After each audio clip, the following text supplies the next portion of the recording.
Hello students, class 8 science chapter 6 combustion and flame. तो video number 2 हमारे, जिसमें बेटा हम आज पढ़ेंगे एक्टिविटी 6.1। तो एक्टिविटी 6.1 में क्या दिखा रखा है? कलेक्ट सब materials like straw, match sticks, kerosene oil, paper, iron nails, stone pieces, glass etcetera.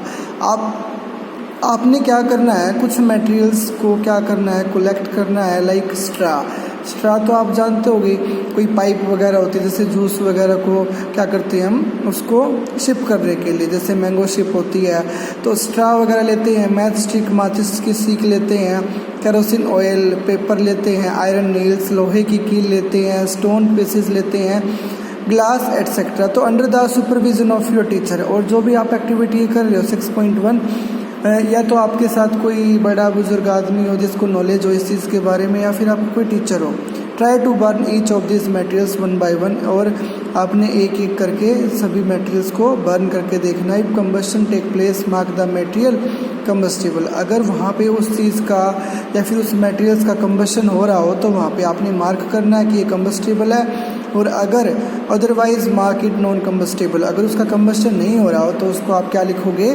Non combustible. It means that कि वो बर्न कर रही है तो वो क्या है? कंबस्टिबल है। अगर वो बर्न नहीं कर रही है वो क्या है?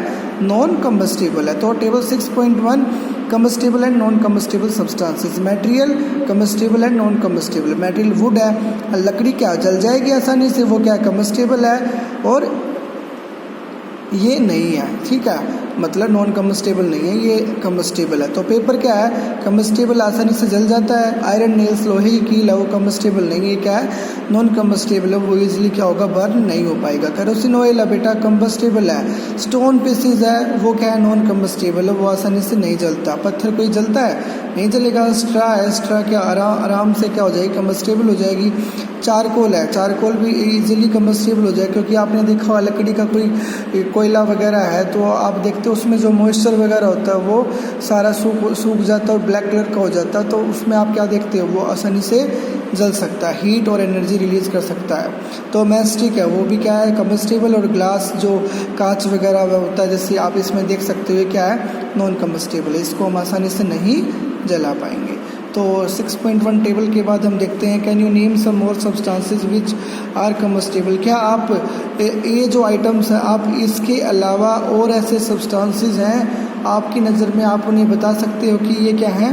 कम्बस्टेबल। लाइक क्लोथ्स हो गया, जो कपड़ा वगैरह है, ठीक है, कपड़े वगैरह को हम जला सकते हैं या नहीं जला सकते हैं, वो क्या है? कपड़ा क्या है? कम्बस्टेबल है। तो you can edit those into table 6.1। आप 6.1 में आप और भी ऐड कर सकते हो। तो let investigate conditions under which combustion take place. आओ इन्वेस्टिगेट करते हैं, कुछ खोजबीन करते हैं कि ऐसी कौन कौन सी कंडीशंस है जिसके अंडर में कंबशन होता है, ठीक है। तो कंबशन के लिए हमें कौन कौन सी चीज़ें चाहिए, आओ देखते हैं एक्टिविटी 6.2 में। एक्टिविटी 6.2 में क्या बता रखा है? सबसे पहले इसने क्वेश्चन, इट मीन्स दैट इसने चेतावनी दे रखी कि भाई सतर्क रहना है। कैसे? Be careful while handling burning candle. आपको बहुत ध्यान से रहना है एक्टिविटी करते वक्त। अगर आपने कोई जलती हुई मोमबत्ती अपने हाथ में ले रखी हो तो कहीं आप आग वगैरह न लगा लो अपने कहीं आसपास में। तो fix a lighted candle on a table. आपने क्या करना है? टेबल के ऊपर एक जलती हुई मोमबत्ती को फिक्स करना है। Put a glass chimney over the candle and rest it on a few wooden blocks in such a way that air can enter the chimney. आपने क्या करना है? ये नीचे एक लकड़ी का कोई टेबल वगैरह लेना है, ठीक है, और उस पर टेबल पे एक कैंडल रखनी चलती हुई, और उसके ऊपर एक कांच का जार क्या है उसको कवर अप करना है, ठीक है। और नीचे ऐसे लकड़ी के 2 पीस लगाने जिसमें से एयर जो नीचे से आराम से आ जा सके, ठीक है, नीचे से आ जा सके। तो फिगर 6.2 का ए पार्ट जो है, observe what happens to the flame. Flame के साथ क्या होगा? Now remove the blocks and let the chimney rest on the table. Figure 6.b पहले ए में देखते हैं। तो ए में क्या होगा? जो आपने ये कांच का जो जार रखा है इसके ऊपर, और कैंडल क्या जल रही है उस टाइम पे? हाँ भाई, कैंडल क्या है? जल रही है। तो 6.2 के बी पॉइंट में देखते हैं, again observe the flame, finally put a glass plate over the chimney. Figure 6.2 सी। और फिगर 6.2 के बी में क्या करना है आपने? ऐसे ही जो लकड़ी के जो 2 हिस्से हैं इसको हटाना है, और लकड़ी का जो टेबल है उसको रख के सीधा उस कांच का कोई जार उस पर आपको ढकना है, ठीक है। फिर आपने देखना है जो मोमबत्ती है वो जलती नज़र आएगी या नहीं आएगी।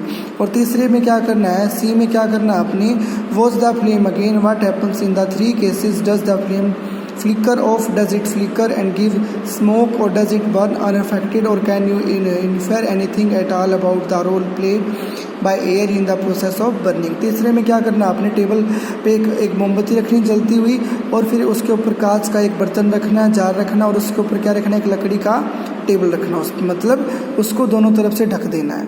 तो इसमें पूरा कंक्लूजन क्या निकलता है बेटा, हमारा पूरी एक्टिविटी का रिजल्ट क्या निकलता है, हम ये देखने की कोशिश कर रहे हैं कि जो कंबशन हो रहा है, जैसे मोमबत्ती जो है वो जल रही है, तो किसकी हेल्प से जल रही है कि उसमें से जो एयर है ना वो पास हो रही है, ठीक है। तो कंबशन के लिए क्या इंपॉर्टेंट है, एयर। अब यहाँ पे एयर नहीं आ रही है, तो पहले यहाँ पे नीचे से एयर आ रही थी और ऊपर से जो हॉट एयर है जो वगैरह जो जा रही थी, तो नीचे से एयर पास हो रही थी, तो उसको क्या मिल रहा था, ऑक्सीजन मिल रहा था। तो ऑक्सीजन की प्रेजेंस में जो लाइट है वो क्या है, वो हीट जो है वो रिलीज हो रही थी, ठीक है। तो इसमें क्या हो गया, फ्लिकर हो गया, हल्की हल्की वो जल बुझ रही है, जो लो है ना मोमबत्ती की जल बुझ रही है, हल्का हल्का धुआं निकल रहा है, क्योंकि ऊपर से जो है वो ऑक्सीजन जा रही है, नीचे से आ नहीं रही है, नीचे से बंद है। और फिगर सी में जो बिल्कुल ही वो बुझ जाएगी, क्योंकि दोनों तरफ से क्या वो बंद हो गई है और ऑक्सीजन नहीं आ पा रही है, ठीक है। तो we find that for combustion, हमने क्या पाया, कंबशन के लिए क्या ज़रूरी है, एयर इज नेसेसरी, जो एयर है वो बहुत ही ज़रूरी है कंबशन के लिए। The candle burns freely in case A में कैंडल जल रही है भाई, when air can enter the chimney iron below, ठीक है, चिमनी आयरन बिलो।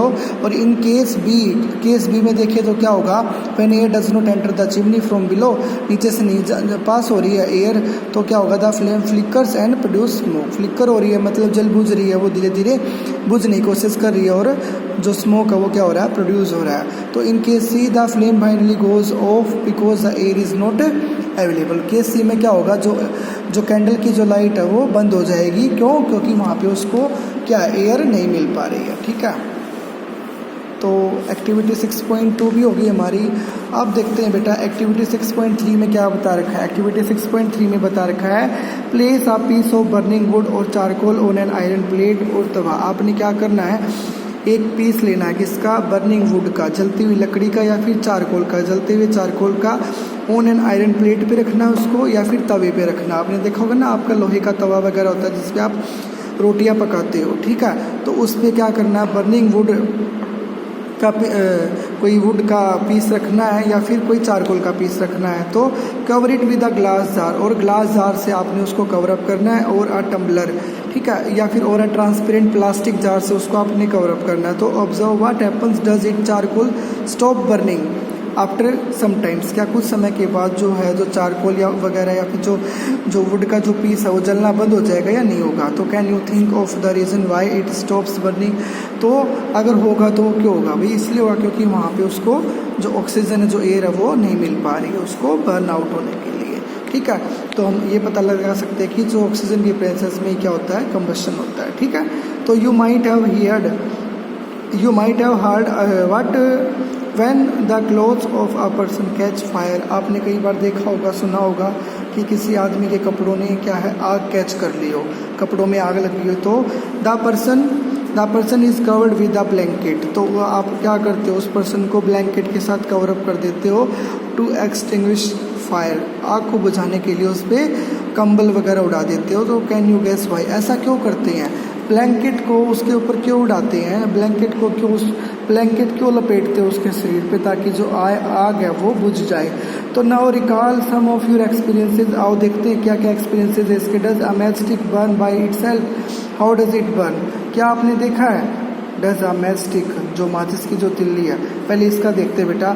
ये क्यों होता है, क्योंकि जब हम उस पर कंबल को, जब ब्लैंकेट को उस पर हम उसको लपेट देते हैं जलती हुई आग के ऊपर, तो ब्लैंकेट एक ऐसी चीज़ है जिसमें ऑक्सीजन जो है आर पार नहीं हो सकती है, ठीक है, ऑक्सीजन पास नहीं हो सकती है ब्लैंकेट के अंदर से, ठीक है। इसलिए उसको ब्लैंकेट रैप करते हैं, जिससे उसकी जो आग वगैरह लगी हुई होती है ना, वो क्या हो जाएगी, पूरी तरह से वो स्टॉप हो जाएगी, ठीक है।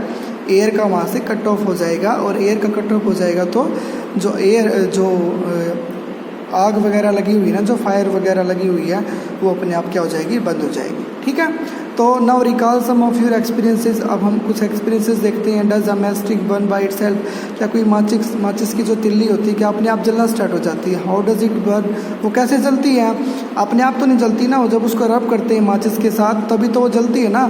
You must have had an experiences of burning a piece of paper, आपने देखा होगा एक्सपीरियंस के अंदर, आपने एक्सपीरियंस भी किया होगा। जिस क्या एक्सपीरियंस है इस चीज़ का?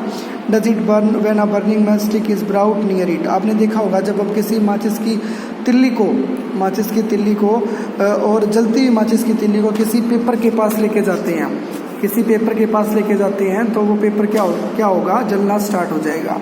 ठीक है, देखो जलती हुई मोमबत्ती को, जलती या फिर माचिस की तिल्ली को किसी पेपर के पास लेके जाएंगे तो वो अपने आप जलना स्टार्ट हो जाएगा, क्योंकि जो पेपर का जो इग्निशन टेम्परेचर है ना वो बहुत क्या है? कम है। ठीक है, वो एक माचिस की तिल्ली की हेल्प से ही जल जाएगा। तो you must have had an experience of burning a piece of paper. Does it burn when a burning matchstick is brought near it. ठीक है, you must have had an experience of burning a piece of paper. ठीक है, does it burn when a burning matchstick is brought near it. तो can you burn a piece of wood by bringing a lighted match stick near it, क्या आप किसी लकड़ी के piece को भी आप जला सकते हो? लकड़ी या कोयले के पीस को भी जला सकते हो मैच स्टिक से? नहीं, क्योंकि लकड़ी का जो इग्निशन टेम्परेचर है बेटा वो क्या होगा? वो बहुत क्या होता है? लो नहीं होता कंपेयर देन पेपर। तो why do you have to use paper or kerosene oil to start fire in wood or coal? Have you heard of forest fire, आपने देखा होगा कि आप किस चीज़ का यूज़ करते हो पेपर को जलाने के लिए? तो मैच स्टिक का। लेकिन कैरोसिन ऑयल का कहाँ यूज़ करते हो? लकड़ी को जलाने के लिए और कोयले को जलाने के लिए आप किसका यूज़ करते हो? कैरोसिन ऑयल का यूज़ करते हैं। ठीक है, तो उनका जो टेम्परेचर वगैरह होता है जलने का वो क्या होता है? पेपर के कंपेयर में बहुत ज़्यादा होता है, क्योंकि हम लकड़ी के या पीस को या फिर किसी चारकोल के पीस को हम माचिस की तिल्ली के साथ नहीं जला सकते हैं, सिर्फ उसको हम कैरोसिन ऑयल की हेल्प से जला सकते हैं। मिट्टी का तेल डाल के या फिर कुछ से घी वगैरह डाल के, ठीक है, उसको हम जला सकते हैं। तो आपने फॉरेस्ट फायर को देखा होगा, जंगल में लगी आग देखी होगी आपने। ठीक है, आपने देखा होगा कैलिफोर्निया के जो फॉरेस्ट उनमें आग लगी हुई है, ऑस्ट्रेलिया के जो फॉरेस्ट उनमें आग लगी हुई है। आपने देखा होगा अब इंडिया के अंदर उत्तराखंड में जो फॉरेस्ट है उनमें भी आग लगी हुई थी। ठीक है, तो ये धीरे धीरे आग कैसे लगती है देखते हैं फॉरेस्ट में कैसे आग लगती है। During extreme heat of summer at some places dry grass catches fire from the grass, it spreads to trees and very soon the whole forest is on fire or it is very difficult to control such fires। आपने देखा होगा कि जब extreme heat होती है, ज़्यादा जब गर्मी पड़ती है तो क्या होगा? समर के अंदर जो घास होती है ना बेटा वो सूख जाती है। Some places dry grass catches fire, जो सूखी हुई घास क्या होती है फिर आसानी से कहीं मतलब एक्सीडेंटली कहीं से कोई स्पार्किंग वगैरह आ जाए तो फिर वो क्या करती है? फायर को कैच कर लेती है और फिर एक जगह से फायर अगर लग गई तो इट स्प्रेड्स टू ट्रीज और and very soon the whole forest is on fire, पूरे जंगल में वो आग फैल जाएगी।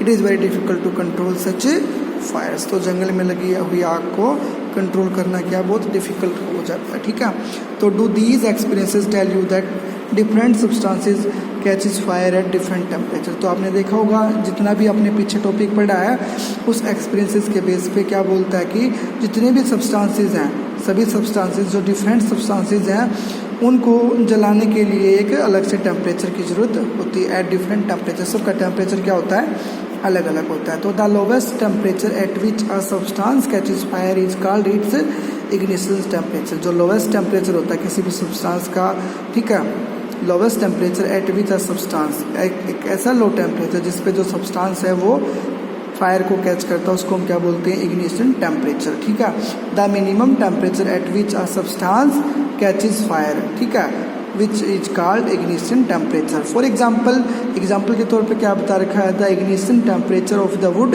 Used in match stick is attend by the heat produced by striking the head of match stick against a rough surface. ठीक है, कहने की बात क्या है बेटा कि इग्निशन टेम्परेचर क्या होता है कि minimum temperature at which a substance burn, कि वो हल्के से हल्का जो टेम्परेचर, वो कम से कम टेम्परेचर जिसमें कोई भी सब्सटेंस क्या करता है? आग को कैच करना स्टार्ट करता है। ठीक है।